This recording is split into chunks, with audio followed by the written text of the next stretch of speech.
Hello friends, welcome back to my channel. তা তোমরা সবাই কেমন আছো? আমি ভালো আছি।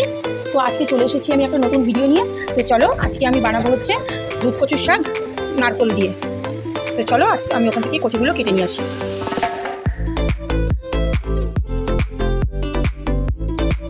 তো দেখো কচুর ডগাগুলো আমি কেটে নিয়ে এসেছি।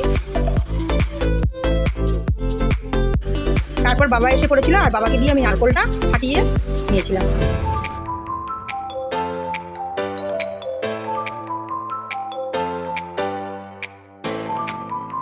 তো দেখো কচুর শাকগুলো আমি কেটে নিচ্ছি।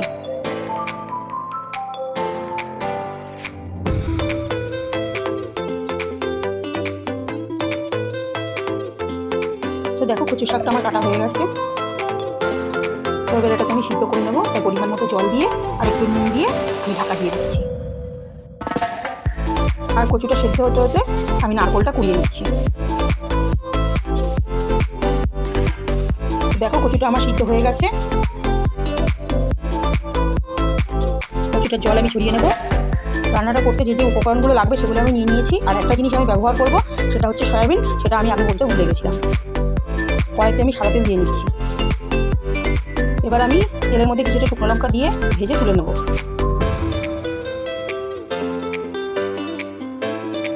শুকনো লঙ্কাগুলো আমি ভেজে তুলে নিয়েছি। এবার একটু নুন দিয়ে আমি সেটা হাতের সাহায্যে ভেঙে গুঁড়ো করে নেব। এবার এতে আমি ফোড়নটা দিয়ে দেবো শুকনো লঙ্কা, তেজপাতা আর গোটা জিরে। তারপরে আমি খানিকটা নারকোল দিয়ে লাল লাল করে ভেজে নেব। তার নারকোলটা এরকম লাল লাল করে ভেজে নিয়ে আমি কচু শাকটা দিয়ে নেব, দিয়ে নাড়াচাড়া করে নেব। এবার এর মধ্যে আমি একে একে পরিমাণ মতো নুন, হলুদ, জিরে গুঁড়ো আর কাঁচা লঙ্কা বাটাটা দিয়ে ভালো করে নাড়াচাড়া করে নেব।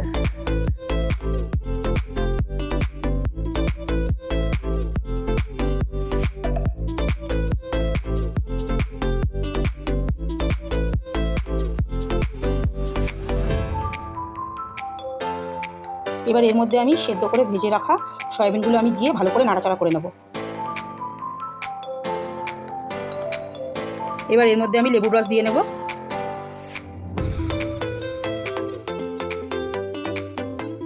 এবার এর মধ্যে আমি পরিমাণ মতো চিনি দিয়ে নেব।